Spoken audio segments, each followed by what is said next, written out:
Assalamualaikum warahmatullahi wabarakatuh. Selamat pagi, salam sejahtera untuk kita semua di mana saja saudara berada. Kita nanti ada tanya jawab ya. Berapa jam ini waktu tersedia ini?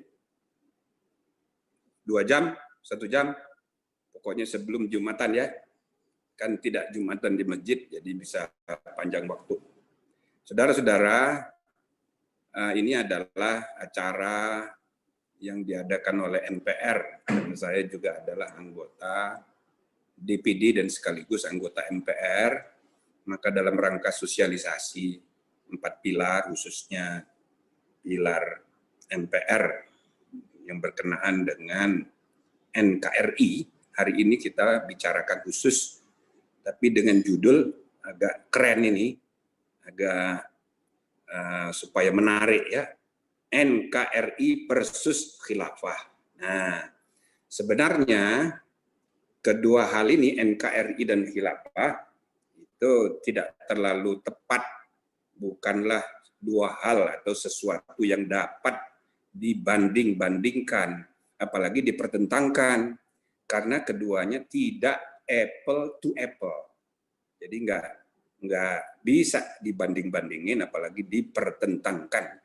Cuma dalam praktek, oleh karena banyak sekali yang salah mengerti atau kesalahpahaman, maka judul kuliah ini kita buat seperti pertentangan, NKRI versus khilafah. Ya. Nah, NKRI ini adalah suatu pilihan bentuk. Jadi ada 4 hal di situ. 1, negara, kesatuan, publik, sebagai kontrak sosial. Kalau ada lagi istilah Jerman yang lebih kolektivis, Gesamteakt, akta persetujuan bersama seluruh rakyat Indonesia. Atau ini merupakan konsensus kebangsaan yang paling tinggi. Dan itu tercermin dalam rumusan 5 sila, Pancasila.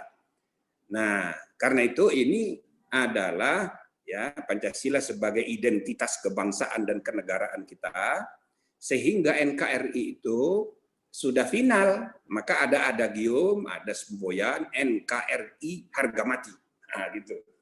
Saking finalnya bahkan di dalam pasal 37 Undang-Undang Dasar 45 sebagai ketentuan mengenai tata cara perubahan Undang-Undang Dasar, khusus di pasal 37 ayat 5 dipertegas.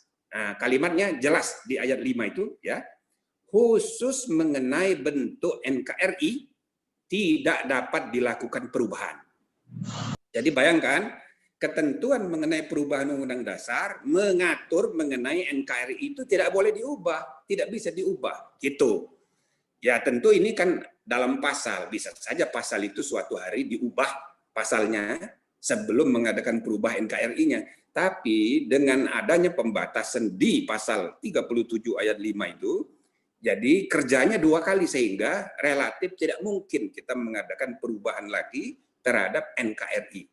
Apalagi NKRI itu saudara-saudara dalam sepanjang sejarah 75 tahun Indonesia merdeka mengalami pasang surut, pernah kita bikin RIS tahun 49, hanya 1 tahun kembali lagi menjadi negara kesatuan ya berdasarkan undang-undang sementara tahun 50 sampai sekarang pokoknya kita tidak mau lagi ada politik yang setback ke belakang, maka ada semboyan NKRI harga mati. Nah, jadi dia mengandung sifat ideologis NKRI itu. Jadi jangan lagi didiskusikan untuk maksud mengubahnya. Ya, ini sudah final. Oleh karena itu, saudara-saudara, kalau kita baca baik-baik sejarah ya, bagaimana pertama dirumuskan, ialah sekitar ya dalam perdebatan di BPUPKI, Badan Usaha Penyelidik Persiapan Kemerdekaan Indonesia yang merancang Undang-Undang Dasar 45, itu salah satu perdebatan yang paling menarik sampai pada pengambilan keputusan ialah sidang tanggal 10 Juli. Jadi pada tanggal 10 Juli itu ya didiskusikan pertama mengenai bentuk negara. Bentuk negara ini saudara-saudara semula sejak tahun 30-an ada perdebatan di antara the founding leaders. Misalnya Bung Hatta dan kawan-kawan itu mengusulkan negara federal. Tapi Bung Karno dan kawan-kawan itu mengusulkan negara kesatuan. Tapi perdebatannya itu substantif, hangat sejak tahun 30-an. Namun sampai tanggal 10 Juli di sidang BPUPKI tidak lagi ada perdebatan, sudah sampai pada kesimpulan, ya udah kita bikin negara kesatuan. Cuma nanti dengan otonomi daerah. Nah, itu tercermin di rumusan pasal 18 Undang-Undang Dasar kita, ya. Dan juga dirumuskan di penjelasan Undang-Undang Dasar 45 yang disusun oleh Supomo dan kawan-kawan tahun berikutnya dan diumumkan bulan Februari 1946. Itu penjelasan undang-undang, sampai penjelasan itu diberlakukan menjadi bagian tidak terpisahkan dengan dekret tahun 59, ya, dekret 5 Juli 59, sehingga penjelasan undang-undang dasar itu bagian yang tidak terpisahkan dari naskah konstitusi kita sampai sekarang. Ya, yang berubah sekarang ini kan hanya lampiran, perubahan 1, 2, 3 dan 4, naskah aslinya tetap undang-undang dasar per dekret 5 Juli itu. Nah, sekarang bentuk negara kesatuan itu tidak diperdebatkan lagi. Sudah aklamasi. Tapi waktu memutuskan republik atau bukan, itu ada perdebatan. Sehingga saking serunya perdebatan, ya, terpaksa diambil pemungutan suara, puting. Waktu di puting, saudara-saudara, diajukan 3 kemungkinan, 3 pilihan. 1, republik, 2, kerajaan, ketiga, dan lain-lain. Nah, dan lain-lain. Lalu sebelum diambil puting,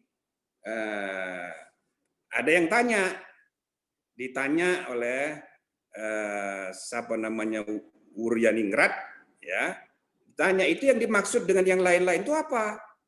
Nah, kemudian dijawab oleh Rajiman sebagai ketua sidang.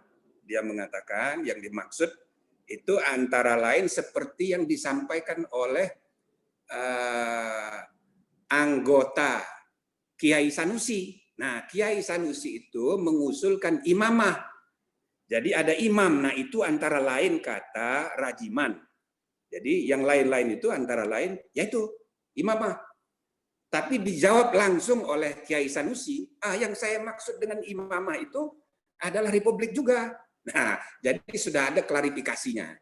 Tapi waktu di puting, saudara-saudara, dari 63 anggota yang hadir, 55 orang memilih republik, putingnya itu pakai kertas, pakai nulis gitu. 55 orang memilih republik, 6 orang memilih kerajaan, 2 orang lain-lain. Nah, yang lain-lain itu salah satunya menyebut kata imamah, yang kedua menyebut kata jumhuriyah. Tetapi kalau kita perhatikan seperti diklarifikasi oleh Kiai Ahmad Sanusi, bahwa yang dia maksud imamah itu republik juga. Dan yang kedua jumhuriyah. Jumhuriyah itu kan bahasa Arab. Kalau bahasa Indonesianya republik sama juga. Berarti sebenarnya secara konseptual ini kan cuma beda istilah saja. Secara konseptual yang mendukung ide republik itu jumlahnya 57 orang. Sedangkan yang memilih kerajaan cuma 6 orang. Tapi karena perdebatannya seru sehingga diskusinya panjang.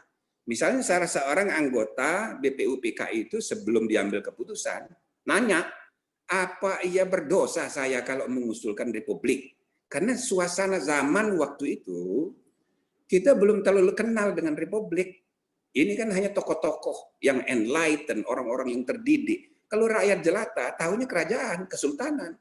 Maka saya serang namakan kalau misalnya dulu itu diadakan referendum, mungkin yang menang itu kerajaan loh, gitu ya. Nah, karena itu republik itu ide besar, ide jangka panjang. Nah, kalau kita temukan sesudah 75 tahun Indonesia merdeka masih ada politik dinasti, masih ada budaya politik feodal, ya wajar aja karena memang budaya politik kita kerajaan. Jadi itulah tanggung jawab generasi sekarang, generasi mendatang untuk membangun dan terus melembagakan serta membudayakan sikap republikanisme itu. Ya. Nah, namun yang penting dipahami di sini dalam perdebatan di BUPKI dulu, Kiai Sanusi dan tokoh-tokoh Islam itu sering sekali mengutip ayat Quran, hadis Nabi, termasuk ketika dia menjelaskan imamah itu apa. Jadi bukan tidak dimengerti adanya khalifah dan khilafah dalam sejarah Islam. Mereka itu kiai-kiai, ulama-ulama yang sangat tafakuh fiddin, memahami betul agama. Nah, tetapi perdebatannya itu antara kerajaan atau republik. Itu yang dijadikan bahan perdebatan meskipun referensinya Quran, hadis Nabi dan sebagainya. Nah, jadi sebenarnya ya khilafah itu tidak perlu dipertentangkan dengan bentuk negara republik atau kerajaan. Ya dua-duanya dalam sejarah ada. Misalnya di zaman Khulafaur Rasyidin, itu kan bentuk negaranya republik. Ya kan tidak turun-temurun. Nah, jadi berubah menjadi kerajaan, menjadi dinasti itu baru sesudah Muawiyah, ya kan? Presiden kelima atau khalifah kelima. Gitu. Jadi bisa saja kalau kita mengatakan republik itu sunnah, karena itulah yang diikuti oleh para sahabat yang langsung bertemu dengan Nabi, ya kan? Maka kerajaan itu tidak bisa kita ambil hukumnya, katakanlah yang ini sunat, yang satu lagi paling mubah gitu loh. Boleh, kebolehan, jadi bukan haram. Jadi kerajaan nggak bisa kita haramkan. Atau kalau kerajaan itu kita mau ambil hukumnya itu adalah misalnya republik, misalnya itu mubah, maka kerajaan paling jauh makruh. Kita tidak bisa haramkan. Tapi juga kita tidak bisa wajibkan. Republik tidak bisa kita haramkan, tapi tidak bisa juga kita wajibkan. Dia tumbuh dalam sejarah. Itu loh ya. Nah, karena itu, lalu gimana kita memahami khilafah dan khalifah sebenarnya? Khilafah itu ada dalam sejarah. Jadi, kata-kata khilafah itu dalam Al-Quran ada dua.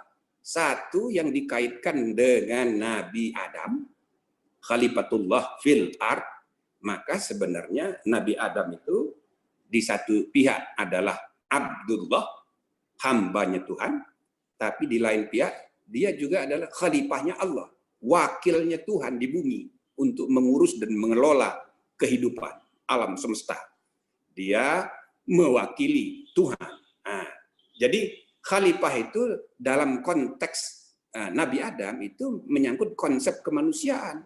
Semua manusia yang dilahirkan di atas muka bumi adalah hamba Allah sekaligus khalifah Allah, khalifatullah. Nah, jadi jangan salah. Memang ada istilah khalifah yang terkait dengan Nabi Daud. Nah, itu dikaitkan dengan fungsi pengambilan keputusan yang adil. Lalu ditafsirkan makna khalifah itu adalah kepemimpinan, mengambil keputusan. Tetapi bahwa dia ke pengambilan keputusan, fungsi kepemimpinan politik kenegaraan, itu kan tafsir di kemudian hari. Jadi terkait dengan Nabi Daud pun itu sebetulnya tidak bisa langsung dikaitkan bahwa ini adalah sama dengan presiden untuk pengertian sekarang, sama dengan raja untuk pengertian sekarang, tidak bisa. Itu sebabnya konsep tentang khalifah itu sendiri sampai zaman Khulafaur Rasyidin itu belum terbentuk ajak sebagai konsep politik. Jadi perlu dipelajari, dipahami sejarah dengan tepat. Misalnya Abu Bakar Siddiq itu disebut sebagai Khalifatur Rasul. Nah, beda lagi dengan Khalifatullah. Khalifatur Rasul bukan Khalifatullah. Berbeda sekali maknanya. Khalifatur Rasul artinya pengganti Rasul, penerus Rasul dalam kepemimpinan. Ya kan? Jadi pengertian khalifah itu sebagai konsep politik itu bukan bersumber dari Quran, tapi dari praktek di kemudian hari, sehingga yang dinamakan sebagai Abu Bakar Siddiq yang memimpin itu disebut sebagai Khalifatur Rasul. Tapi ketika Sayyidina Umar menggantikan Abu Bakar Siddiq, sebagai khalifah kedua, apa yang terjadi dalam pidatonya yang pertama, Abu Bakar Siddiq tidak menyebut dirinya Khalifatul Rasul. Karena pengertian sampai di zamannya dia, khalifah itu maknanya pengganti. Pengganti. Nah, dia kan bukan pengganti Rasul. Yang pengganti Rasul Abu Bakar Siddiq. Sedangkan Umar bin Khattab adalah pengganti Abu Bakar Siddiq.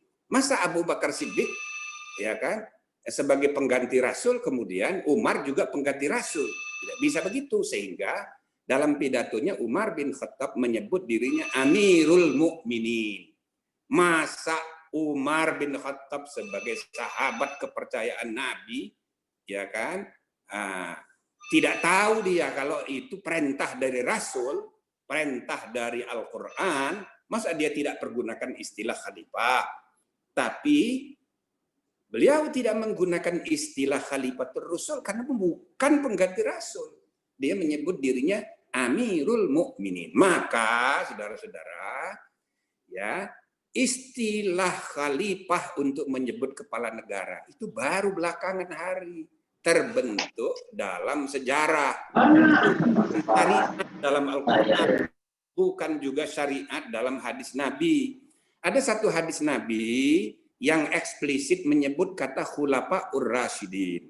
Nabi Muhammad memerintahkan kepada kaum muslimin untuk mengikuti, tunduk dan taat kepada khulafa ur-rasyidin sepeninggal beliau. Nanti kalau beliau sudah tidak ada, ingatlah, ikuti apa yang perintah dari khulafa ur-rasyidin. Makna khulafa ur-rasyidin dalam hadis ini, hadis Turmuzi, maknanya adalah penerus Rasul yang mendapat petunjuk dari Allah. Jadi orang-orang yang mendapat petunjuk dalam meneruskan misi kepemimpinan Nabi Muhammad itu harus diikuti. Nah, tetapi istilah khulafa ur-rasyidin belum ajak dalam pengertian konsepsi politik. Jadi sesudah Abu Bakar, Umar tidak menyebut dirinya khulafa ur-rasyidin, tapi di kemudian hari orang menyebut 4 khalifah pertama adalah khulafa ur-rasyidin. Ialah para penerus Nabi yang mendapat petunjuk dari Allah. Jadi mulai Abu Bakar Siddiq, Umar bin Khattab, Utsman bin Affan, dan kemudian Ali bin Abi Thalib. Walaupun saudara-saudara, sesudah zaman Umar, ini kan ada pemberontakan, ada kekacauan sana sini, Ali juga begitu dibunuh, Utsman dibunuh oleh para sahabat pemberontak. Jadi sebetulnya era Khulafa ur-Rasyidin itu bukan ideal sekali. Namun dibandingkan dengan periode susudahnya, inilah yang dianggap sebagai Khulafa ur-Rasyidin. Era penerus yang mendapat petunjuk dari Tuhan, dari Allah. Sebab sesudah Muawiyah berkuasa, ada perubahan drastis di mana akhirnya para pemimpin itu turun-temurun menjadi kerajaan, menjadilah dia dinasti. Nah, tapi sekali lagi kita kan tidak bisa melarang atau menganggap haram bentuk negara kerajaan.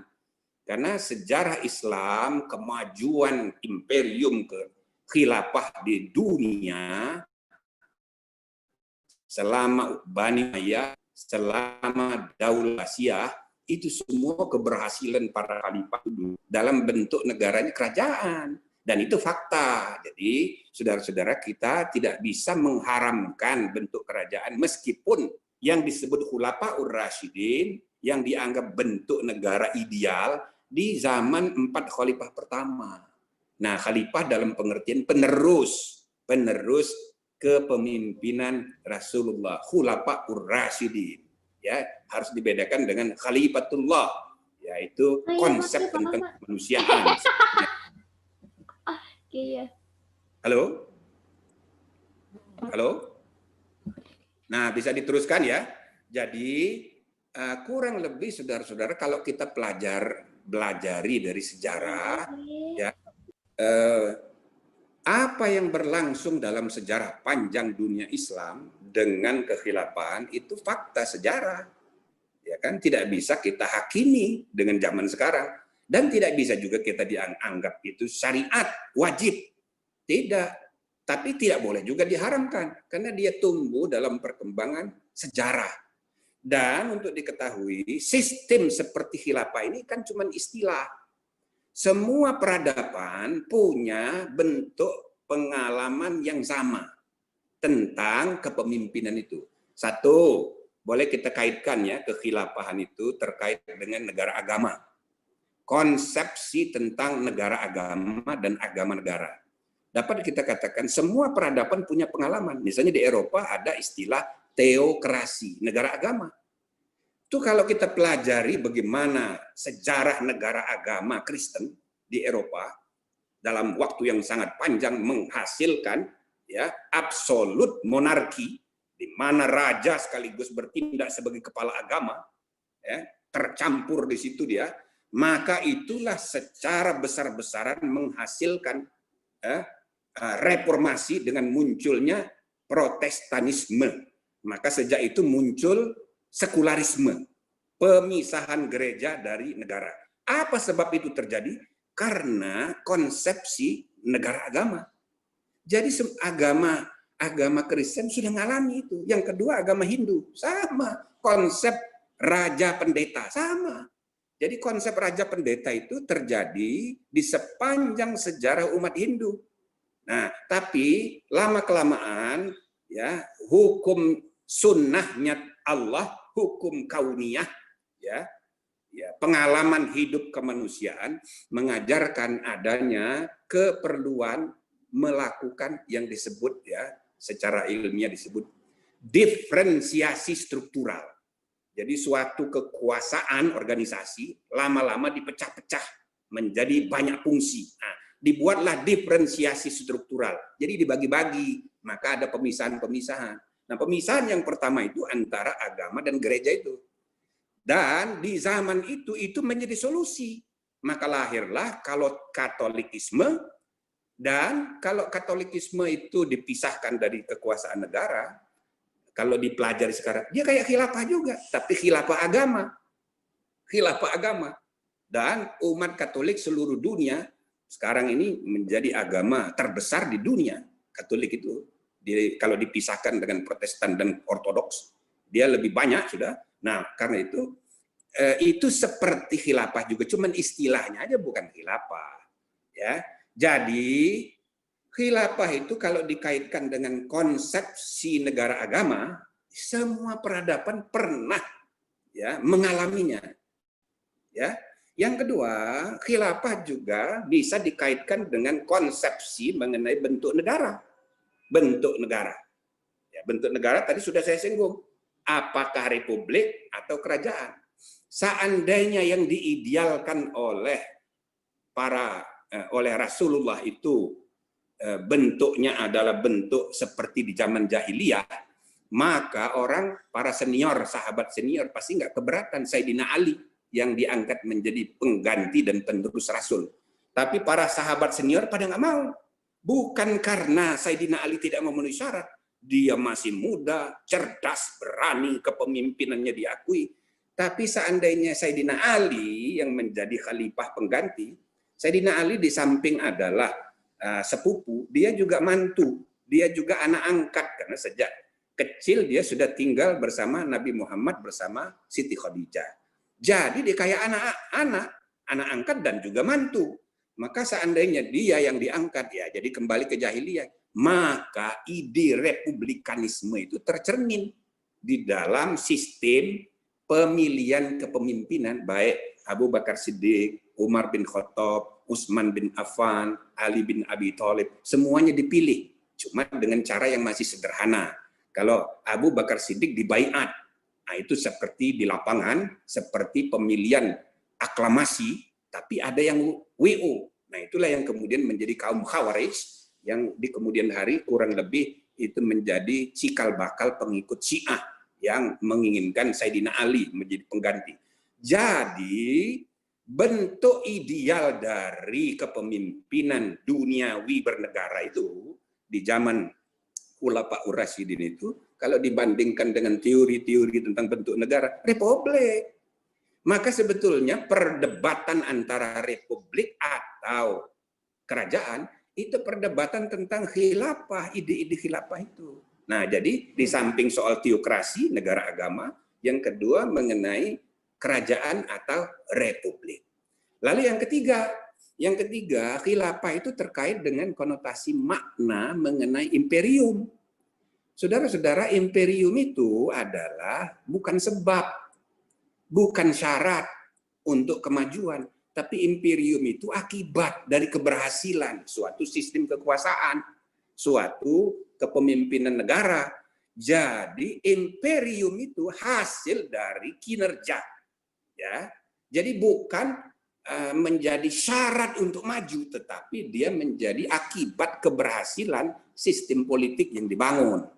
Maka khilafah yang pernah terjadi itu khilafah Utsmani, khilafah Abbasiyah, khilafah Utsmani, Muawiyah, ya, Bani Fatimiyah, kemudian Seljuk, banyak itu khilafahan, ya, itu adalah keberhasilan. Makin luas wilayah kekuasaan satu negara, dia makin global sistem kekuasaannya. Dan sekali lagi ini pun dialami oleh semua negara, dialami oleh semua peradaban. Sekarang yang paling luas peradaban yang paling besar sekarang ini adalah Inggris Raya. Sekarang mereka mendirikan namanya Commonwealth. Bahkan Australia itu kan negara sendiri. Tapi kalau melantik Perdana Menteri itu gubernur jenderal, dan gubernur jenderal itu diangkat oleh Ratu atau Raja Inggris. Jadi sebetulnya ini adalah Commonwealth itu ya khilafah Inggresia gitu. Bahkan Amerika pun bisa kita sebut khilafah juga karena pengaruhnya ekonomi politik dunia besar sekali. Jadi sejak tahun 70-an sampai sekarang ada 15 wilayah baru yang disita menjadi bagian dari Amerika, dan penduduk setempat itu bergembira ria, bersyukur dimasukkan menjadi negara bagian baru di Amerika Serikat. Jadi semua orang kepingin menjadi bagian dari Amerika Serikat, dan juga di mana-mana, ya kan, apalagi kalau urusan perang, urusan ekonomi, banyak negara merdeka kayak provinsi Amerika aja, ya kan? Jadi sebenarnya Amerika itu secara diam-diam tidak formal, tapi secara fungsional khilafah juga, imperium juga. Cuma sampai kapan kita belum tahu. Jadi saudara-saudara sekalian, kebesaran negara itu kalau dia berhasil, maka dia menjadi imperium secara struktural maupun secara fungsional. Tidak disebut formal, tapi secara fungsional yes. Nah, gitu loh. Seperti contohnya Inggris tadi. Inggris itu wilayah kekuasaannya besar sekali. Bahkan sistem hukumnya bisa dipaksakan mengikut pola common law semua. Nah, jadi sebenarnya semua peradaban bangsa itu mengenal imperium. Dari mulai Romawi, Yunani, kemudian Islam, sampai ke Spanyol, sampai ke Moghul, India. Nah, tapi ya sesudah wilayah kekuasaan luas, timbul masalah perpecahan. Nah, inilah sebenarnya yang ditulis oleh Ibnu Khaldun pada abad ke-9, abad ke-10, ya, di dalam Muqaddimah. Di situ dia terangkan sehingga Ibnu Khaldun disebut sebagai sosiolog pertama, filosof sosial yang pertama. Walaupun di barat yang dikenal sebagai sosiolog pertama itu adalah penemu sosiologi, itu Auguste Comte pada abad ke-17. Sebenarnya lebih dulu Ibnu Khaldun. Ibnu Khaldun itu menulis dalam Muqaddimah menerangkan mengenai asobiyah.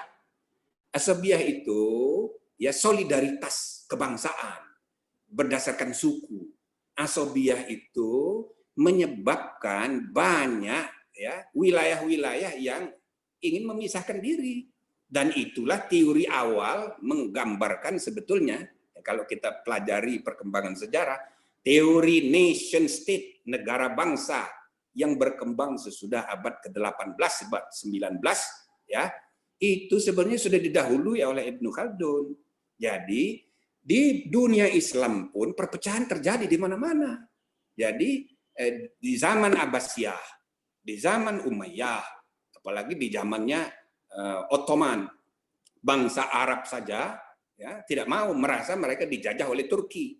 Nah, di Mesir itu Daulat Fatimiyah, ada lagi Seljuk, banyak di Persia.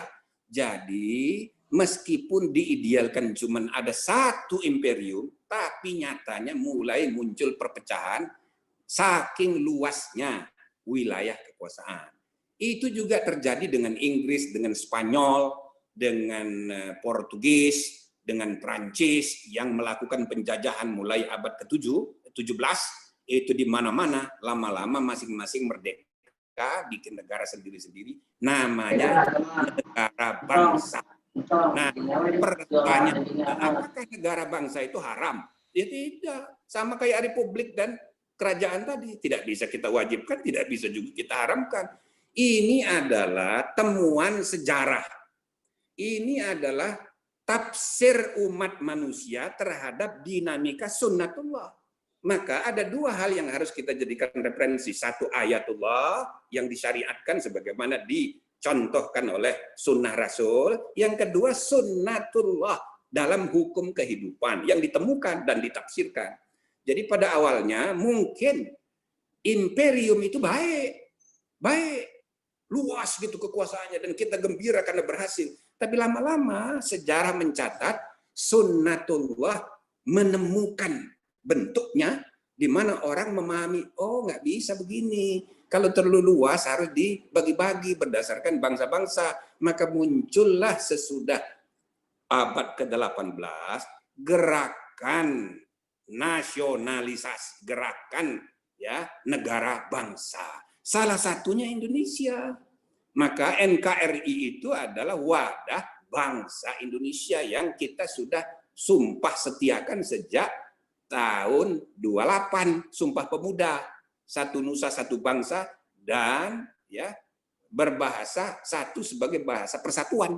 Jadi saudara-saudara sekalian, maka sudah tepatlah kita memahami NKRI harga mati, NKRI itu sudah final, nggak usah lagi diganggu-gugat, sehingga orang kalau berniat mau mengubahnya, itu menimbulkan masalah.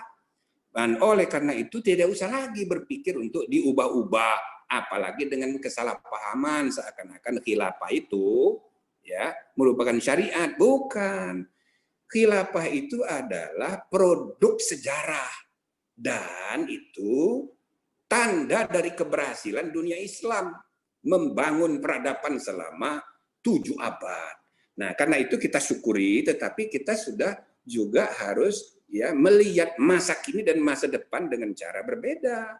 Kalau tidak, kita akan memecah belah dunia Islam. Misalnya, kalau digambarkan dalam konsep khilafah itu, republik itu adalah wajib, Saudi akan ngamuk, akan perang dengan siapa saja. Malaysia, Brunei akan marah, akan perang, dan siap-siap akan perang.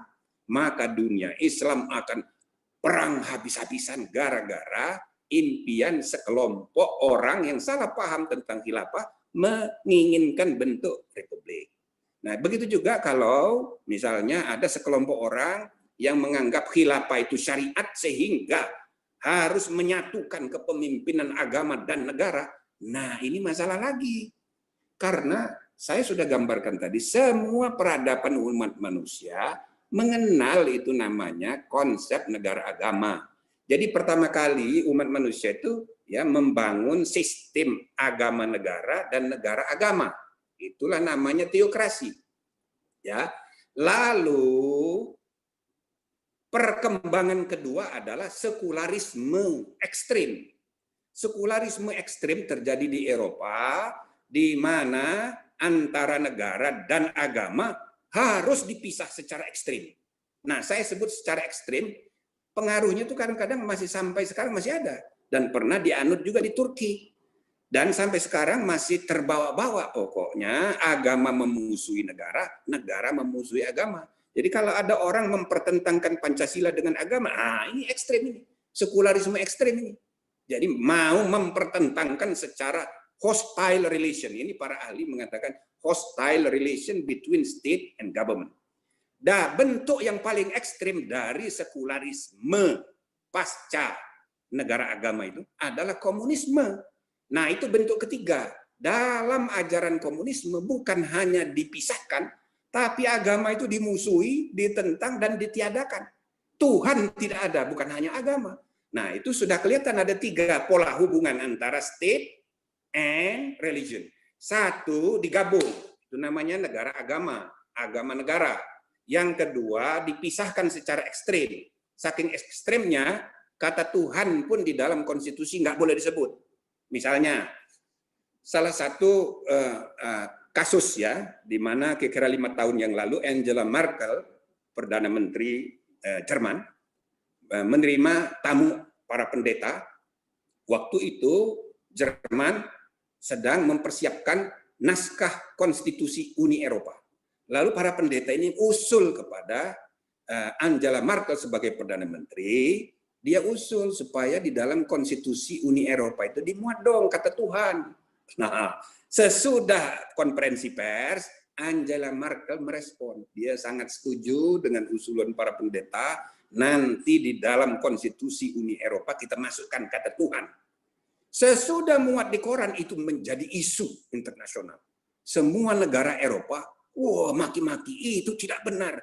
Konstitusi Uni Eropa jangan dimasukin kata Tuhan. Ini Tuhan itu adalah urusan privat, urusan di gereja, tidak boleh dicampur-campur. Wah gitu. Akhirnya nggak jadi. Itu bentuk ekstrim cara berpikir memisahkan kehidupan negara dan kehidupan agama. Nah, itu bentuk ekstrim. Nah, paling ekstrim lagi komunisme. Tetapi ada pola yang keempat, saudara-saudara, dalam hubungan antara negara dan agama. Ialah di Amerika Serikat. Saudara tahu bahwa di Amerika Serikat itu beda sama sekali dengan di Eropa. Kalau di Eropa gereja-gerejanya kosong. Karena kalau sudah jadi pejabat, ada jadi politisi, mau rajin ke gereja, itu nanti dituduh. Oh ini nanti konflik kepentingan, gitu loh. Nah sehingga gereja pun lama-lama kosong. Salah satunya disebabkan oleh persepsi yang salah dalam hubungan politik dan agama itu. Tapi di Amerika nggak begitu. Para pejabat rajin ke gereja, biasa itu. Nah, sehingga dikatakan bahwa pola hubungan agama dan negara di Amerika Serikat terpisah tetapi friendly. Jadi para pejabatnya biasa aja itu. Maka gereja-gereja di Amerika penuh. Sama penuhnya dengan masjid di Indonesia, penuh. Nah, bahkan teori-teori tentang etika yang tadinya itu dianggap masalah privat, di Amerika berkembang, maka di Amerika juga mempelopori kode etik. Bahkan semua kode etik itu dipakai semua lembaga negara, semua pejabat negara, semua negara bagian sudah punya kode etik dan sudah mendirikan Permanent Ethics Commission di 42 negara bagian, kecuali 8 negara bagian yang membuat anunya ad hoc. Jadi etika publik berkembang karena agama itu tidak dimusuhi dan hubungan antara agama dan negara tidak hostile tapi friendly. Nah, itulah 4 pola hubungan agama dan negara di dunia. Tetapi saya mau tambah satu lagi, Indonesia. Jadi yang pertama tadi teokrasi, kedua adalah komunisme, 3 relation secularism, 4 relation secularism. Indonesia ini bukan ya hanya friendly. Hubungan antara agama dan negara di Indonesia itu fraternally, sekeluarga, bukan cuma berteman tapi bersaudara, ya. Kenapa? Karena semua agama, tentu yang dimaksud di sini semua agama, ya. Dan maka kita punya Kementerian Agama khusus. Semula pada tahun 45 nama kementerian itu adalah Menteri Urusan Umat Islam. Itulah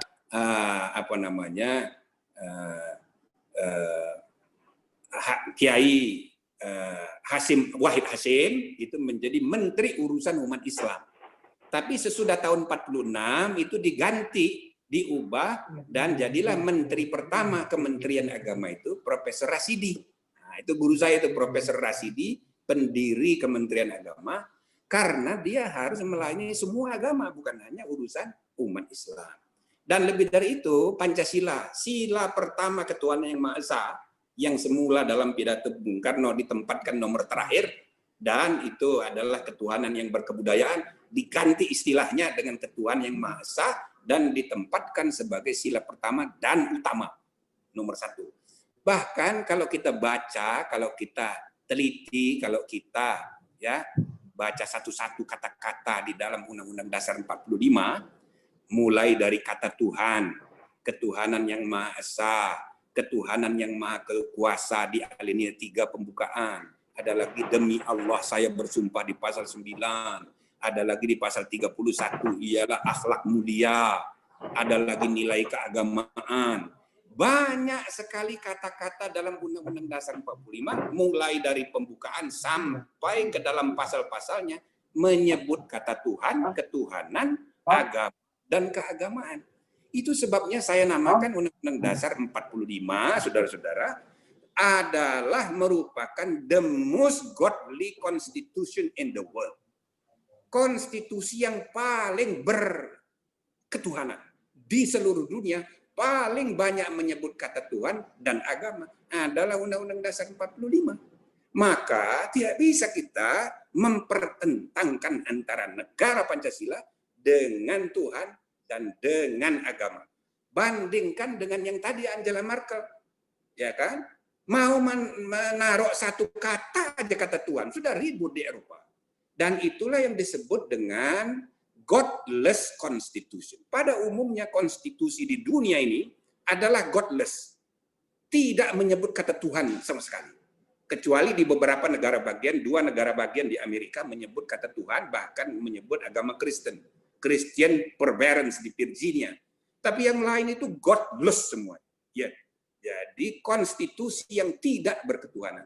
Namun Indonesia mempunyai Pancasila dan Undang-Undang Dasar 45 sebagai the most godly constitution in the world. Maka jelas hubungan antara politik dan agama di Indonesia ini bisa dibedakan, harus tidak boleh campur aduk, tetapi ya hubungannya itu bukan cuma bersahabat, bukan hanya friendly, tapi bersaudara. Negara punya kepentingan supaya semua agama itu efektif dalam menjalankan tugas dakwahnya, supaya warga negara Republik Indonesia beragama, berintegritas, dan berkualitas. Nah, itu kira-kira.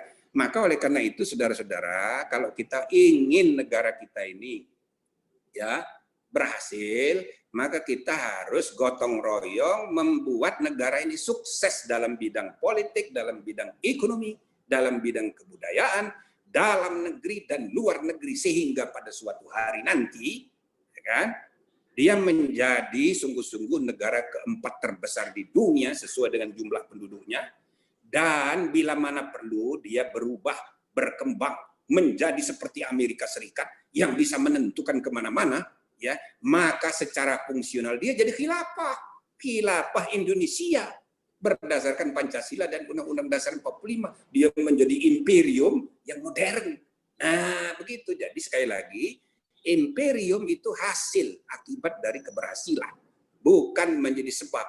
Apalagi disalahpahami seakan-akan anak itu perintah dari Quran, perintah dari Nabi Muhammad, syariat agama. Bukan.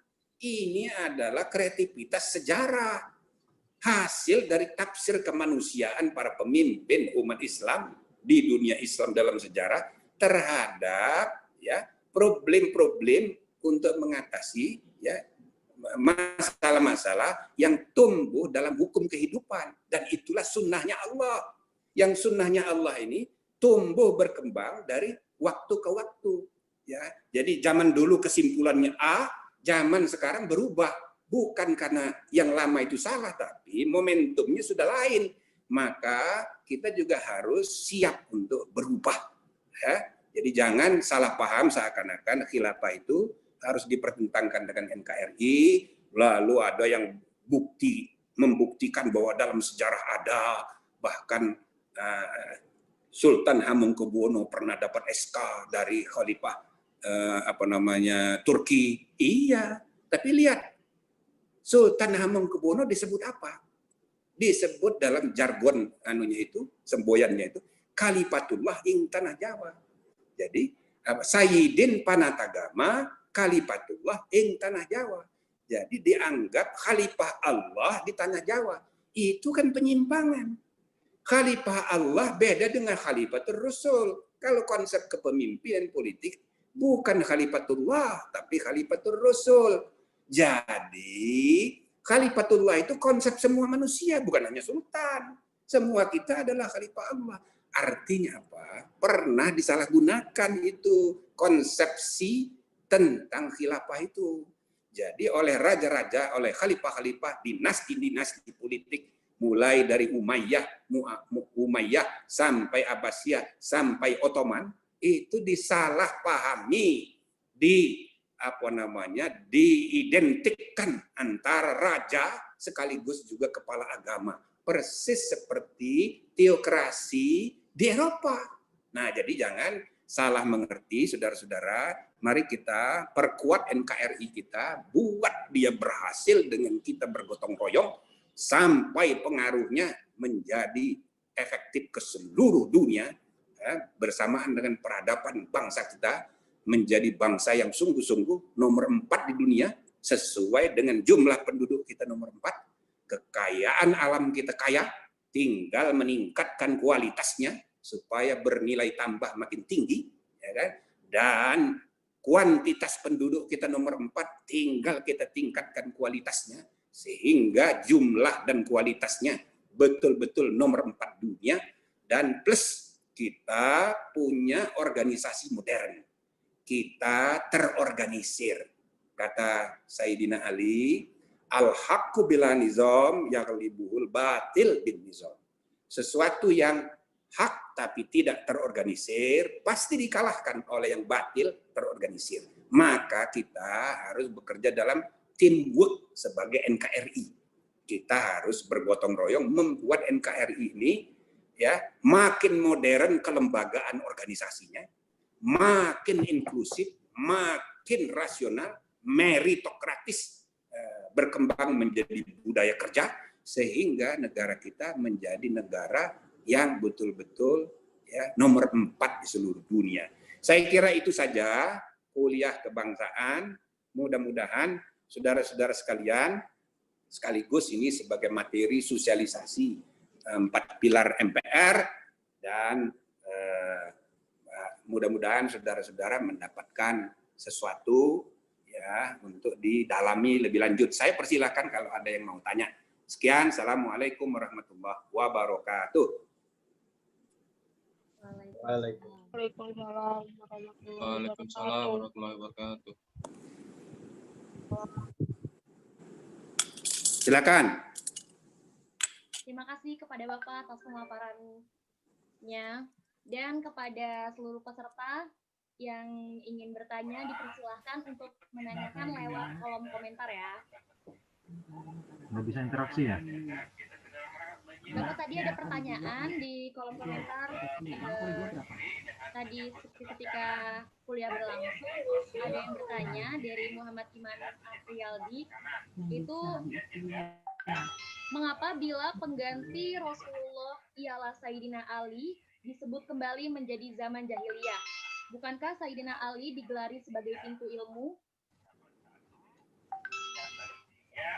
Ya, bagus pertanyaannya.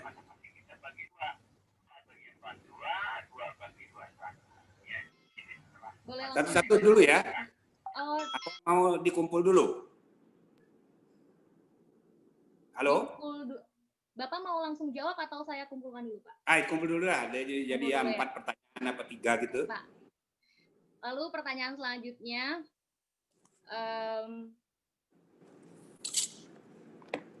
kenapa pembahasan tentang khilafah itu sepertinya pembahasan yang tak berakhir? Apa tidak ada yang bisa mengakhirinya? Mohon penjelasannya, Prof. Ya.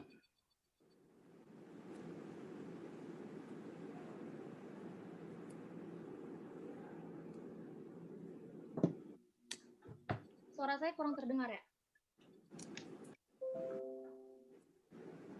Tes. Tangan banget ya? Nggak dengar suaranya aku ya. Sini coba sini aku. Apanya? Untuk pertanyaan kedua tadi Suaranya. sudah terdengar ya Pak ya? Volumenya.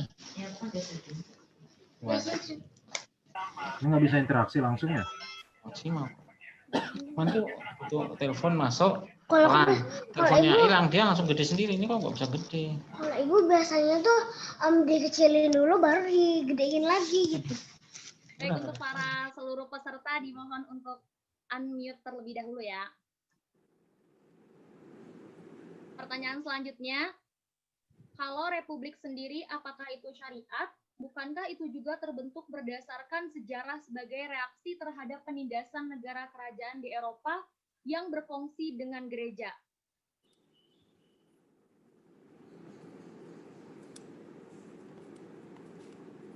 Lanjut, Satu lagi. lanjut Prof. Satu lagi, jika negara Indonesia adalah negara yang bertuhan, mengapa pemerintah memiliki rencana untuk mengganti Pancasila menjadi Trisila dan Ekasila? Mohon penjelasannya, Prof.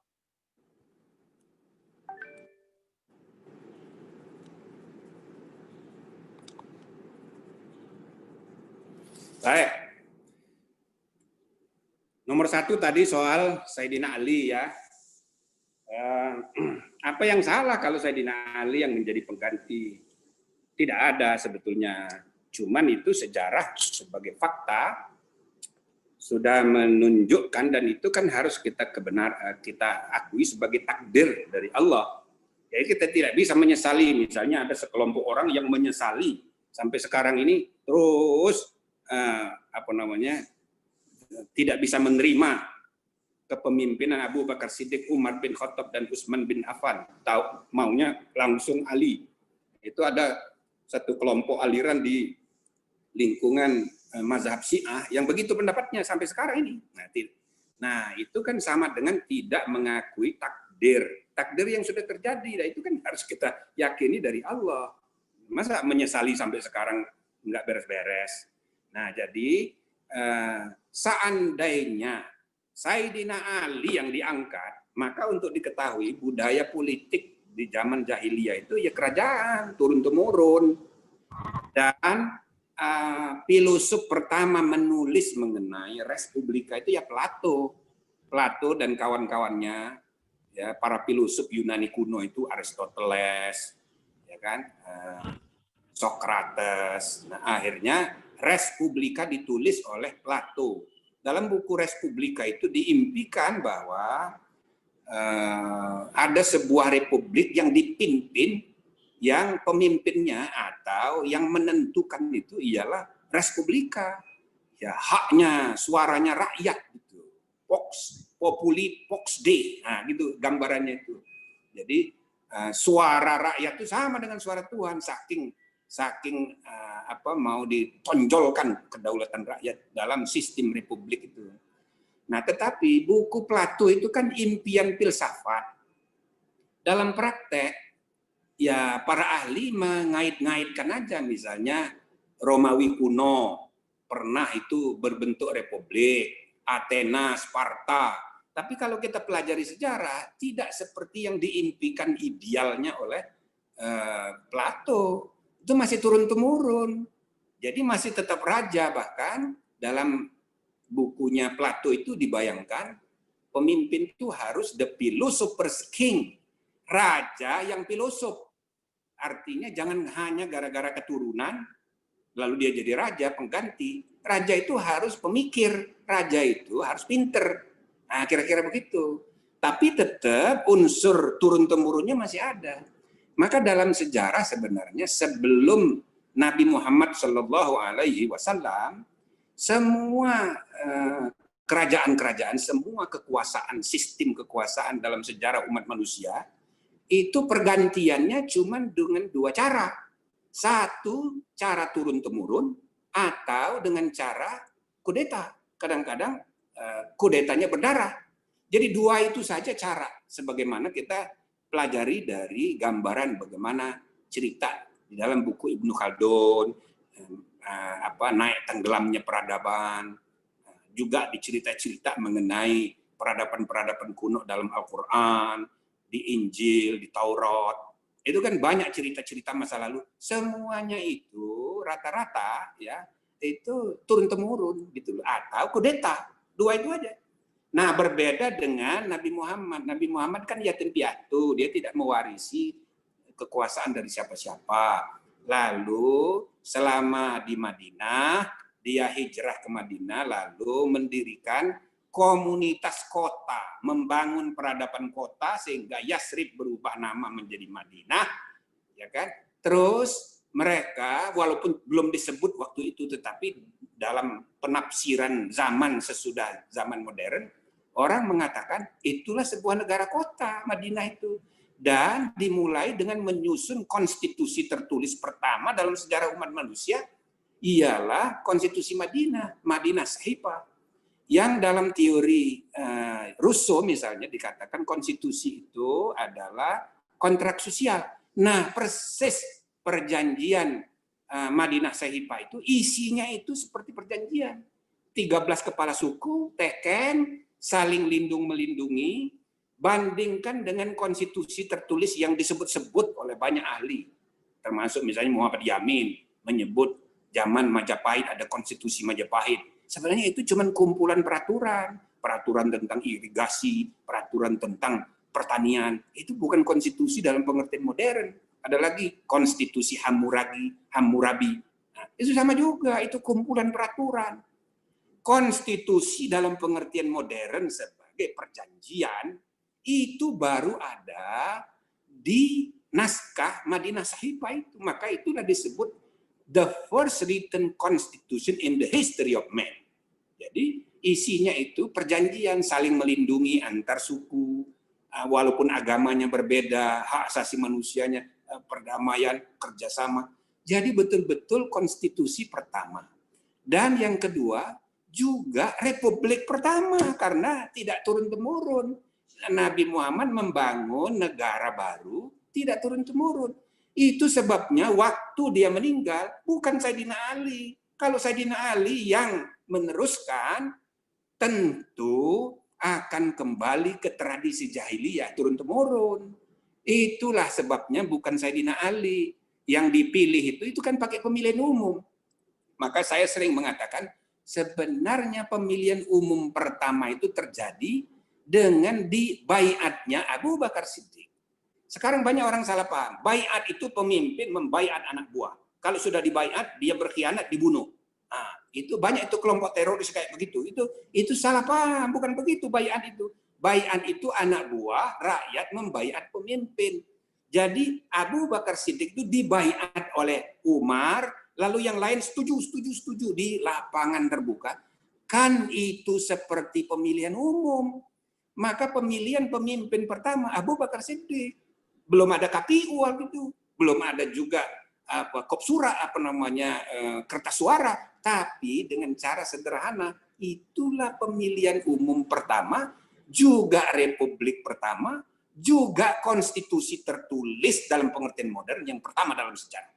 Nah, maka ini kalau kita mau idealisasikan ya, periode Khulafaur Rasyidin sampai zaman Ali itu sistem republik. Tapi sekali lagi kita tidak berani mengatakan republik itu wajib. Mengapa? Kalau kita katakan kerajaan itu haram, lah buktinya sejarah Islam berkembang dalam keadaan haram terus dong. Semua kerajaan zaman dulu itu sejak Muawiyah kan kerajaan sampai Moghul sampai abad ke-20 awal sampai abad ke-19 sekian abad ke-20 itu masih bentuk kerajaan semua. Dan bahkan sekarang Saudi kerajaan, Maroko masih kerajaan, Malaysia masih kerajaan, Brunei kerajaan. Kalau kita haramkan, ini perang dunia Islam. Jadi karena itu saudara-saudara, kerajaan tidak bisa kita haramkan. Mungkin kita anggap kerajaan itu mubah, republik sunnah. Atau republik itu mubah, sedangkan kerajaan makruh. Paling-paling begitu.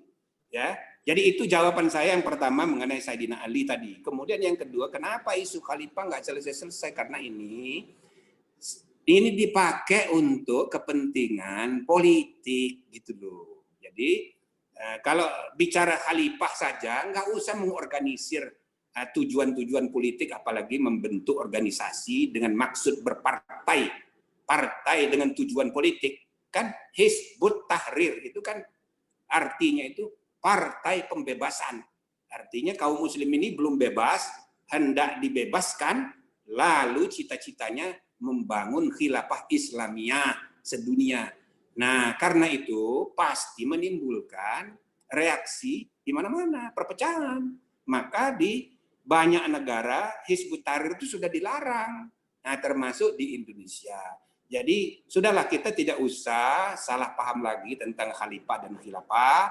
Itu bagian dari sejarah, ya, sudah kita nikmati, jangan diharamkan, tidak usah juga dianggap haram membicarakannya, bicarakan aja. Tapi Anda jangan jadikan cita-cita politik, apalagi membuat organisasi dengan tujuan politik.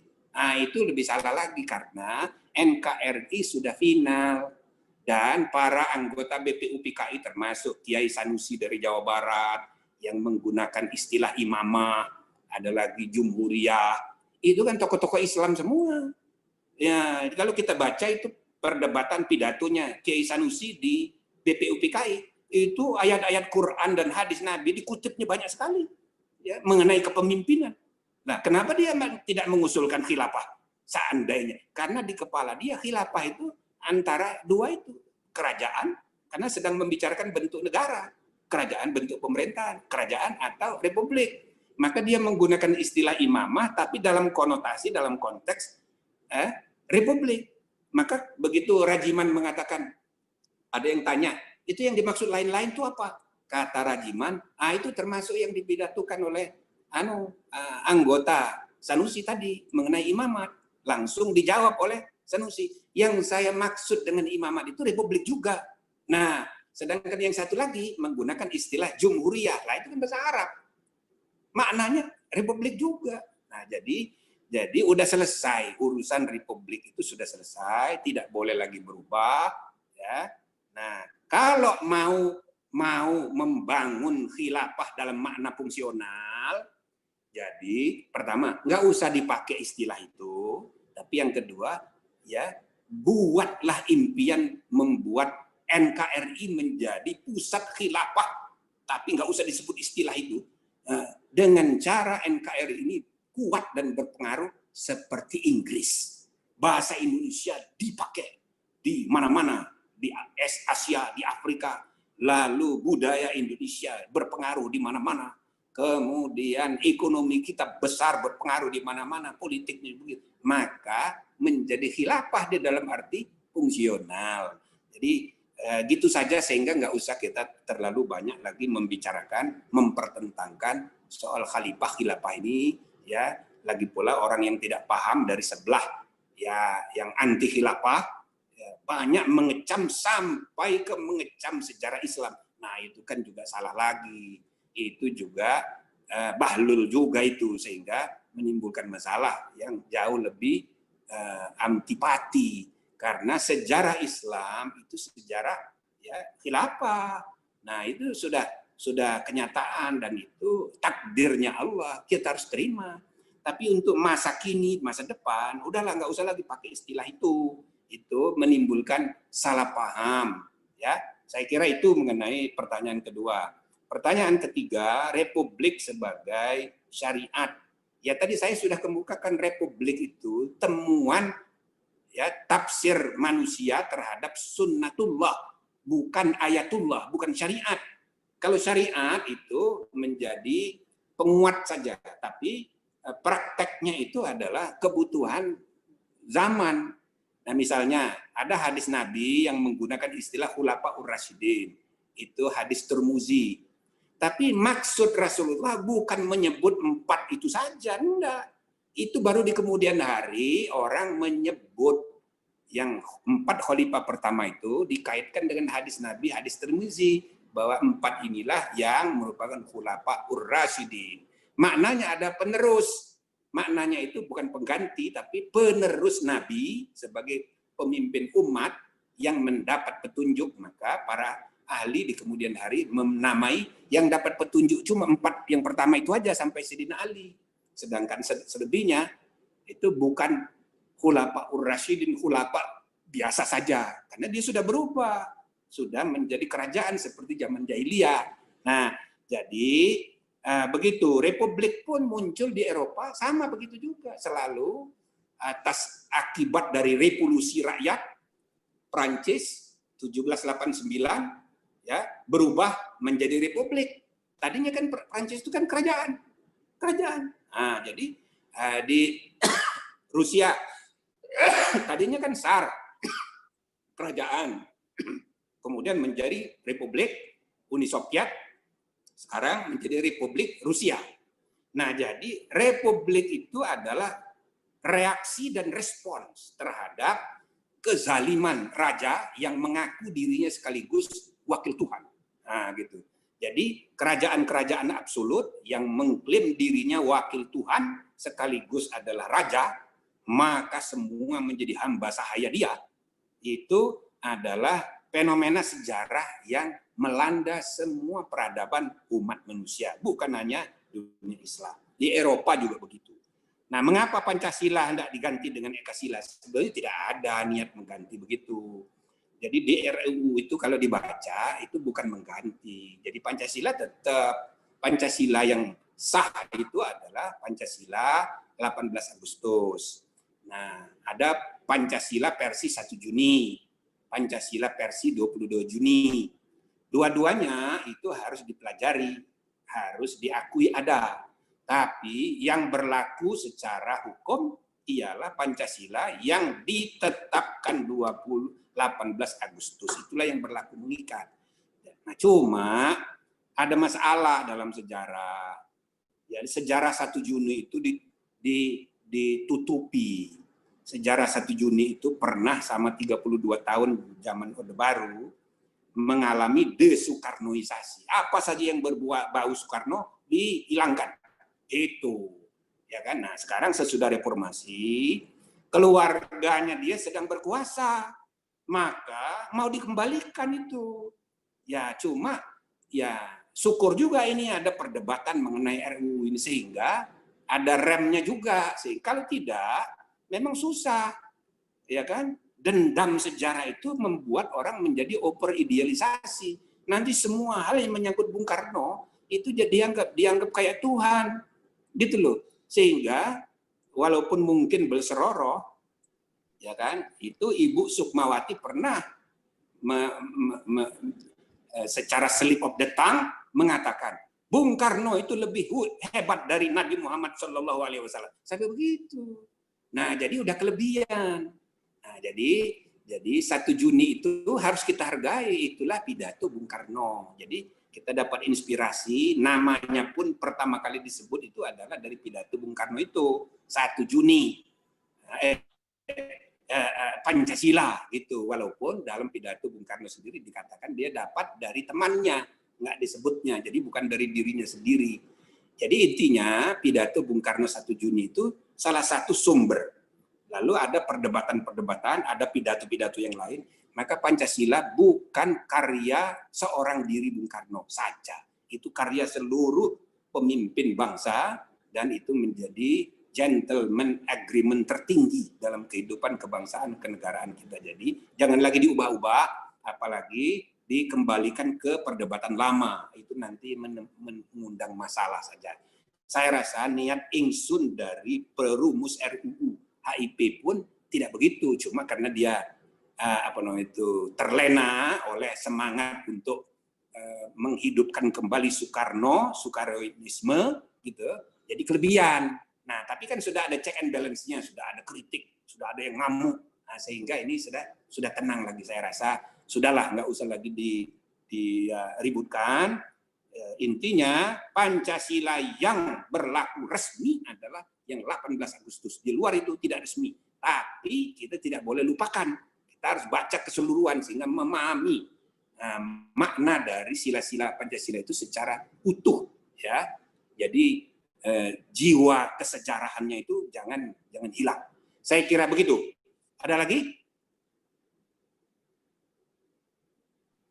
Ada lagi yang mau tanya? Ada Pak, ini pertanyaan yang ada di live YouTube. Nah, boleh. Ini Pak, dari Nilam, dari Untri, bagaimana cara menerapkan sistem kepemimpinan Indonesia yang mayoritas Islam secara adil dan tidak membedakan hukum menurut status sosial. Oke. Pertanyaan kedua. Kalau Oke. kita sama dengan Utsmani, persamaannya di sebelah mana? Ketika di sistem Islam adalah satu-satunya, sedangkan Indonesia hari ini hukumnya berubah-ubah. Jadi Indonesia khilafah di sebelah mananya? Satu lagi, Apa? Pak. Apa? Sebelah mananya maksudnya? Kalau kita sama dengan Utsmani, persamaannya di sebelah mana? Ketika, Yang bilang sama dengan Utsmani siapa? Iya, Pak. Siapa? Kenapa kok disamakan dengan Utsmani?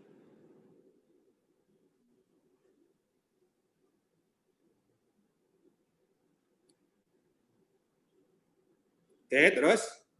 Pertanyaan selanjutnya.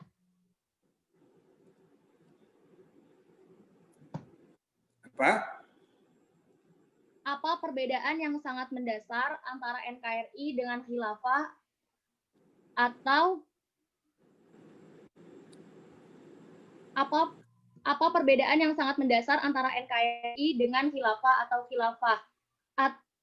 khalifah atau khilafah, dan kenapa para founding father kita memilih sistem pemerintahan Pancasila atau NKRI?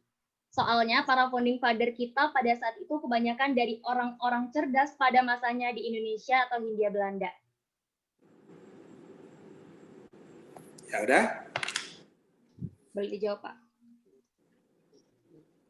Jadi khilafah itu, ya kalau disederhanakan itu cuma istilah. Jadi kalau bicara mengenai konsep negara, orang kan sudah banyak kalau dipelajari soal bentuk negara. Nah, itu ada dua, bisa kerajaan, bisa republik. Kalau Utsmani, kalau dibandingkan Utsmani, itu kerajaan, itu dinasti, itu loh. Nah, maka kita tidak memilih kerajaan. Kerajaan cuma 6 orang yang memilih waktu tanggal 10 Juli tahun 45. Yang memilih kerajaan itu cuma 6 orang, sedangkan yang memilih republik itu 55 tambah 2. Nah, karena yang menyebut imamah pakai bahasa Arab, satu lagi jumhuriyah, ya, itu konteksnya itu republik juga. Intinya mereka tidak mau ya kepala negara itu turun-temurun, harus ada pergantian dan pemilihan. Nah, jadi kalau khilafah Utsmani, Abbasiyah itu kerajaan, dinasti politik, gitu loh. Kita nggak mau, beda sama sekali. Masa mau ngikutin dinasti, ya kan? Nah, pengertian kedua khilafah itu ya adalah imperium, kekuasaan yang mondial besar. Nah, itu tadi saya bilang. Jadi global governance itu adalah akibat keberhasilan, bukan menjadi prasyarat di mana kita harus membuat imperium. Enggak begitu. Imperium itu akibat dari keberhasilan suatu negara. Lama-lama dia menjadi imperium.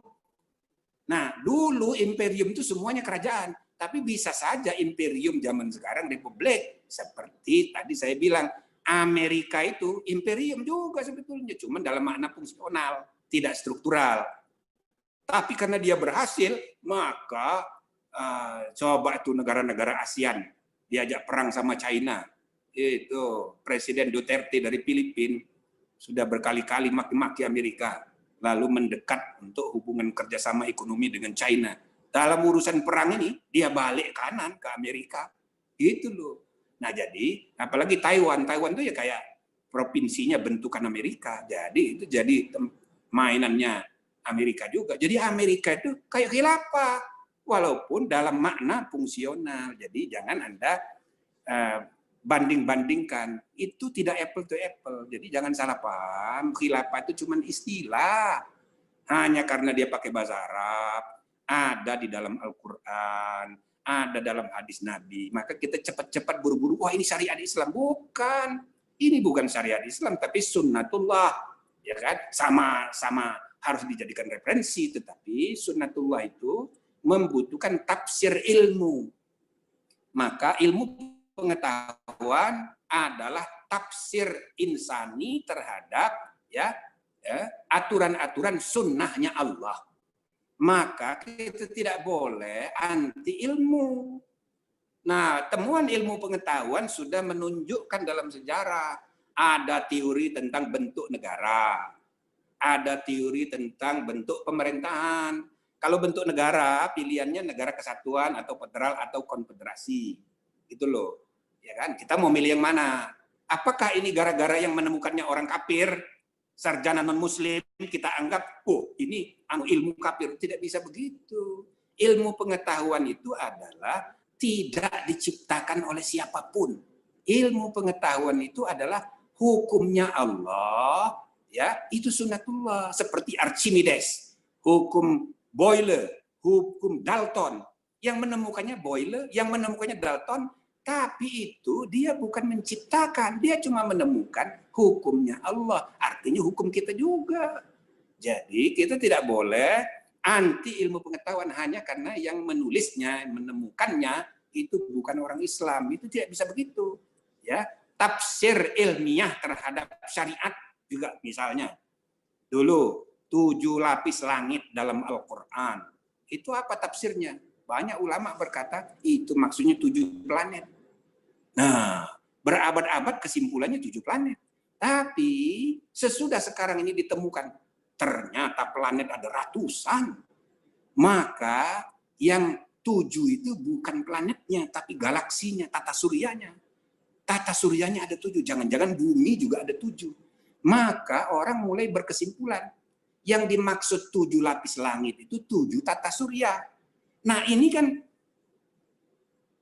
sunnatullahnya tidak berubah, cuma kita belum ketemu. Sesudah kita temukan ternyata 7 galaksi, 7 tata surya, maka kesimpulan yang sebelumnya yang kita anggap temuan sudah final, ternyata belum final. Nah itulah perubahan perkembangan ilmu pengetahuan. Jadi ketika orang menikmati kekuasaan meluas ke seluruh dunia, ya kan? Dan itu adalah sunnatullah di zamannya. Tapi sesudah banyak konflik, banyak perpecahan di dunia Islam pun banyak. Ada Bani Seljuk, ada Bani Fatimiyad di Mesir. Jadi jangan dibayangkan khilafah Abbasiyah itu cuma tunggal satu. Enggak, banyak perpecahan di mana-mana. Ada lagi Utsmani, orang Turki, dan bahkan akhirnya orang Turki itu dianggap menjajah Arab. Nah, maka muncullah asobiyah, muncul nation state. Itu sunnatullah juga. Jadi saudara, jangan salah paham. Khilafah itu jangan Anda anggap, ya, tadi misalnya, apa itu bedanya khilafah dengan NKRI yang paling mendasar? Ya nggak bisa dibandingkan begitu. Khilafah itu tergantung memberi maknanya apa. Ada 3 kemungkinan. 1, negara agama. 2, ya kan, negara global governance, imperium. 3, bentuk pemerintahan, mau republik atau kerajaan. Jadi, ya kan, dia belum ajak. Jadi kalau mau kerajaan, oke, silahkan. Tidak bisa kita haramkan. Republik lebih ideal, maka kita milih republik. Khilafah negara agama, ya zaman dulu iya, tapi sekarang nggak bisa lagi. Ya kan, masa ketua umum, nah, ya walaupun sekarang ini ketua umum MUI menjadi wakil presiden, itu tidak berarti harus campur aduk antara fungsi keulamaan dan fungsi kenegaraan. Beda, harus dibedakan, jangan campur aduk, kacau nanti. Walaupun kita menolak sekularisme dalam bentuk yang ekstrim, tapi itu kehendak sejarah. Karena terlalu ekstrimnya negara agama, absolutnya raja-raja absolut itu mengatasdirikan dirinya sebagai wakil Tuhan, sekaligus juga raja yang zalim. Nah, maka muncul pemisahan gereja dengan agama. Dan kalau saudara pernah ke Vatikan, itu ribuan manusia kena panah api di gereja Basilikan gitu, Vatikan itu bagaimana orang bunuh-bunuhan antara kelompok reformis dengan kelompok kalau Katolik yang yang konvensional waktu itu, ramai sekali yang mati itu. Nah, jadi itu adalah takdirnya Allah. Jadi sesudah agama itu diabsolutkan dalam politik, dicampur adukan, dipisah. Nah, maka jadilah dia sekularisme, sehingga banyak orang Islam alergi dengan istilah sekularisme, dianggap musuh bebuyutan. Ya, tapi kan kalau kita pelajari sejarah, jangan begitu juga. Itu jawaban historis di zaman itu. Jadi dia menjadi solusi, tapi dalam perkembangannya ada kelompok yang makin ekstrim jadi komunis, anti Tuhan, ada kelompok yang makin ekstrim menjadi menghubungkan agama dengan negara menjadi hostiling, bermusuhan, tapi ada juga yang friendly seperti di Amerika. Dan di Indonesia saya namakan ya new relationship agama dan negara di Indonesia itu sekeluarga. Tapi dia bagi tugas. Nah, gitu. Jadi kita nikmatilah sebagai warga bangsa Indonesia ya, dengan wadah NKRI berdasarkan perjanjian suci tertinggi namanya Pancasila dan Undang-Undang Dasar 45. Gitu ya. Saya kira cukup. Sudah mau jam berapa ini? Mau sholat Jumat? 10:30. Kalau masih ada lagi 1-2 boleh? Atau 1 orang? Ya Pak. Siapa lagi? 2 pertanyaan lagi Pak. 2 pertanyaan lagi. 2 aja. Ya. 1 atau 2 Pak? Boleh, boleh. Pertanyaannya, salah satu celah yang dimasuki ideologi khalifah adalah kesempatan ruang bebas mengemukakan pendapat.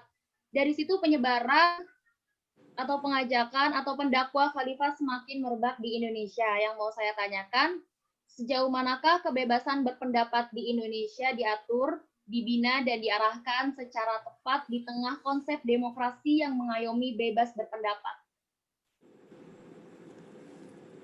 Ya, itu satu ya. Satu lagi. Pertanyaan satu lagi, Indonesia bukan negara agama, juga bukan negara sekuler. Bisa dijelaskan, Pak?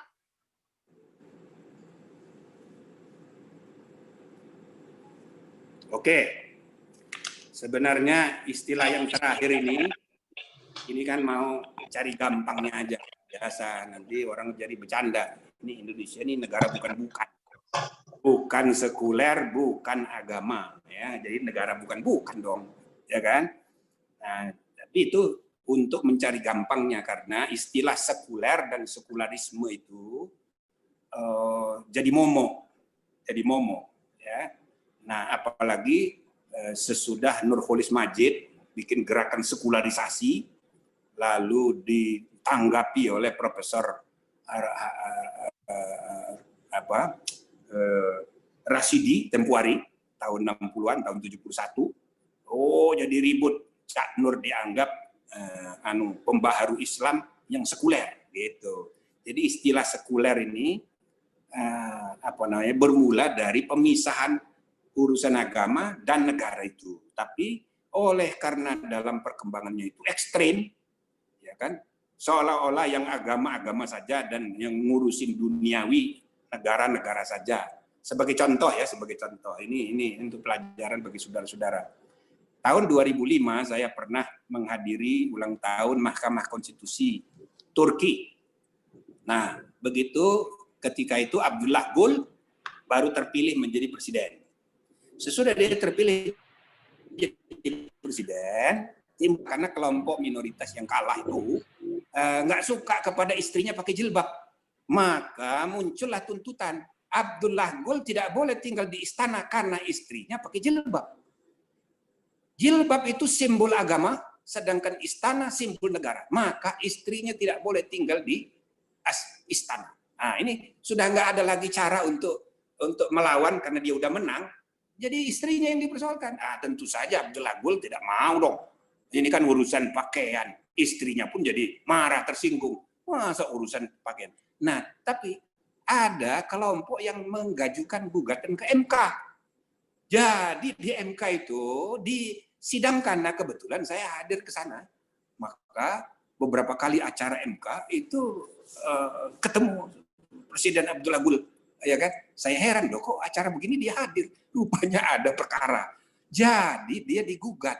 Nah, untungnya di MK itu kelompok yang berpendapat yang dengan akal sehat itu jauh lebih banyak ketimbang yang kelompok Kemalis.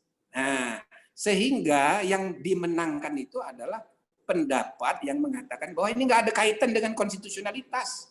Ini kan urusan pakaian, terserah saja sama yang bersangkutan. Ya kan? Sebab sebagian mengatakan ini simbol agama.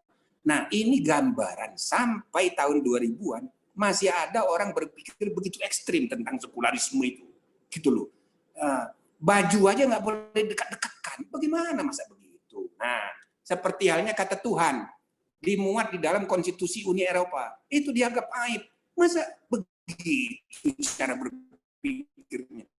Jadi sangat ekstrim sekularisme itu. Nah, jadi karena itu kita pun ikut jadi trauma dengan sekularisme itu, ya kan? Nah, karena yang pihak sekulernya pun trauma juga dengan agama. Nah, jadi kita mau cari mudahnya, Indonesia bukan negara sekuler, tapi juga bukan negara agama. Itu penjelasannya nggak jelas. Jadi negara bukan-bukan. Nah, jadi sebetulnya kita harus adil juga melihat soal sekularisme itu sebagai produk sejarah. Memang maksudnya jangan campur adukkan urusan agama dengan urusan negara. Bukan untuk dipermusuhkan, dipisahkan secara kaku, tetapi jangan dicampurkan bagi tugas. Itu loh yang ngurusin selama waktu. Nah, dulu Khalifah Bakar sampai Sayyidina Ali sebagai khalifah langsung menjadi imam jamaah. Jadi, tapi sesudah Muawiyah, nah itu jadi imam sholat bukan lagi khalifah, tapi dia menjadi kerajaan. Jadi konsep tentang negara agama itu agak mulai ada pembagian tugas, tapi jadi kerajaan. Nah, terus di zaman Abbasiyah begitu juga, ya kan? Tapi ada kala-kala di mana raja sekaligus dipermaklumkan sebagai khalifatullah juga. Maka di zaman Utsmani, Turki, mereka menyebut dirinya wakil Tuhan, khalifah Allah. Padahal khalifah Rasul mestinya. Nah, jadi disalahgunakan istilah khalifatullah dalam Al-Quran itu untuk memberi justifikasi keagamaan kepada kepemimpinan raja. Maka dia jadi zalim. Nah, gitu loh. Sehingga Sultan Hamengkubuwono pun disebut Khalifatullah ing Tanah Jawa. Khalifahnya Allah di Tanah Jawa. Nah, kan begitu. Jadi itu penyimpangan yang diberi pembenaran untuk kepentingan politik saja. Jadi negara Indonesia bukan negara agama.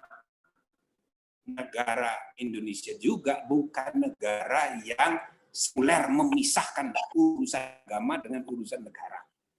Punya Pancasila, kita punya godly constitution, kita punya Kementerian Agama. Nah, yang terakhir, ideologi khilafah dapat peluang karena kebebasan berpendapat.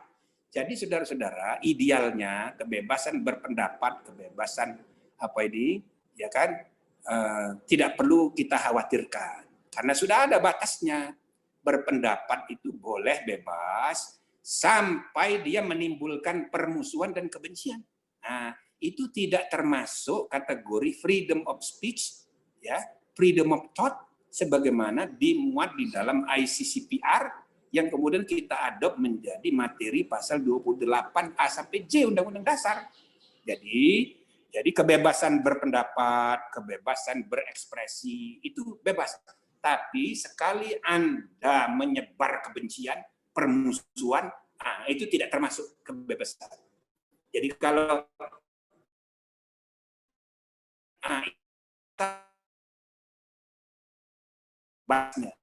kedua, kebebasan berorganisasi. Itu juga freedom of association, itu dilindungi dalam Undang-Undang Dasar, ICCPR, ya kan? Kebebasan berorganisasi. Mau bikin organisasi silakan. Tapi kalau Anda membuat organisasi yang tujuannya menyebar kebencian, menyebar permusuhan, dan lebih-lebih lagi punya tujuan politik yang bertentangan dengan Pancasila, bertentangan dengan Undang-Undang Dasar, itu bisa dibubarkan organisasinya. Nah, gitu. Jadi itu sudah ada di Undang-Undang Ormas, Undang-Undang Partai Politik. Jadi partai itu bebas didirikan, ormas bebas didirikan. Tapi kalau misalnya kita membuat organisasi khusus untuk melanggar hukum, ya nggak boleh. Nah, jadi kalau kita dirikan nanti orang cek di anggaran dasarnya, orang cek tujuan programnya. Ternyata tujuannya mengganti Pancasila, ya nggak boleh.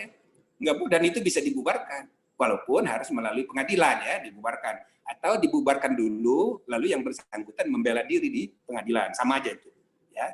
Nah, jadi khilafah itu dianggap boleh dapat peluang karena kebebasan pendapat. Iya benar, tapi kita ada problem juga dengan ya level of civilization, level derajat ya peradaban, tingkat peradaban. Kalau kita tingkat peradabannya udah tinggi, kadang-kadang yang kita persoalkan di masa lalu nggak perlu dipersoalkan lagi sekarang. Di masa depan yang sekarang dipersoalkan, di masa depan nggak perlu dipersoalkan. Misalnya contoh, orang rakyat nginjek-nginjek putu raja. Loh, kalau di negara kerajaan zaman dulu nginjek-nginjek putu raja, penghinaan itu langsung ditangkap, ya kan? Langsung diadili karena itu menghina raja. Tapi zaman sekarang orang demo lalu nginjek-nginjek putu raja, ya dianggap ya kekanak-kanakan aja itu, ya. Jadi nggak diapa-apain, nggak ditanggapi. Nah, jadi ini soal level of civilization, tingkat peradaban berdemokrasi. Orang pun kalau misalnya mengkritik, nah itu juga menyangkut soal level of civilization, peradaban. Kalau peradabannya masih rendah, ngeritiknya itu caci maki pribadi, keluarganya dikutak-kutik, itu. Padahal kalau orang ngeritik dengan cara yang modern, ya kan mestinya jangan pribadi, idenya yang dikritik. Nah, ini juga soal yang kedua. Nah, kemudian ada contoh, perlu saya sampaikan sebagai contoh ya. Saya pernah kasih kuliah umum di MGIMO, Lemhanasnya Rusia, lalu sesudah itu saya diundang ke universitas. Di Universitas Moskow itu, saya diterima oleh rektor sebagai ketua Mahkamah Konstitusi. Nah, dalam perjalanan itu saya lihat di atas gedung itu ada palu arit.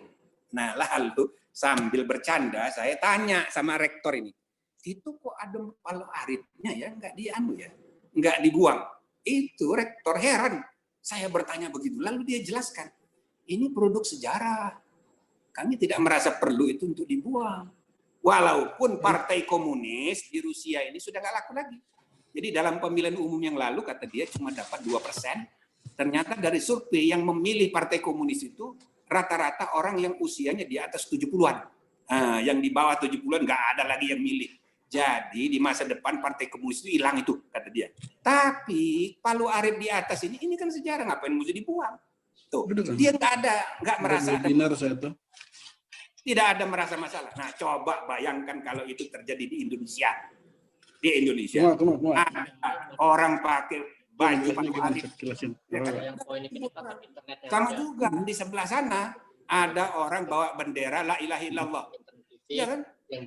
Itu juga sama juga dikira ini Hizbut Tahrir. Ini bisa sama TV yang atau yang ini. Depan kita ini kampungan sekali. Ada yang tahu nggak? Yang bawah kalau ini internet. Berhati dan ide-ide, ya kebebasan. Misalnya banyak orang yang mudah salah paham. Tapi nanti lama-kelamaan, kalau tingkat peradaban kita sudah tinggi, orang bicara Marxisme biarin aja, itu kan soal apa? Soal buku, bacaan buku, soal pendapat pribadi itu kan nggak mengikat sebagai bangsa dan negara. Orang membicarakan mengenai khilafah, mau Hizbut Tahrir kayak mau apa, biarin aja. Cuma karena tingkat peradaban kita masih gitu. Udah ketemu udah gitu. Mesti adil, mesti hati-hati. Kalau enggak menimbulkan perpecahan. Nah, itu sebabnya ya ada usaha dari pihak penegak keamanan supaya ini ditertibkan. Nah, jangan pakai ini, jangan pakai. Sebab itu mengundang kebencian yang tidak perlu. Apalagi di tengah Covid, kita kan mesti bersatu. Covid ini akan menyebabkan ya terjadi perubahan ekonomi politik dunia, apalagi jadi perang dunia ketiga. Masa kita perang dengan sesama rakyat sendiri? Nah, masa kita cuma menonton? Kita harus bangkit supaya COVID-19 ini tidak menyengsarakan, tetapi sebaliknya kita bisa maju dengan sesuatu baru untuk berubah ya pasca COVID. Saya kira begitu saja saudara-saudara sekalian. Jadi pada intinya janganlah pertentangkan lagi antara khilafah dengan NKRI. Kita harus tunduk setia pada kesepakatan final NKRI, kita buatlah NKRI ini menjadi maju semaju-majunya, sehingga dia berperan seperti seolah-olah khilafah Indonesia berdasarkan Pancasila dan Undang-Undang Dasar 45. Terima kasih. Assalamualaikum warahmatullahi wabarakatuh.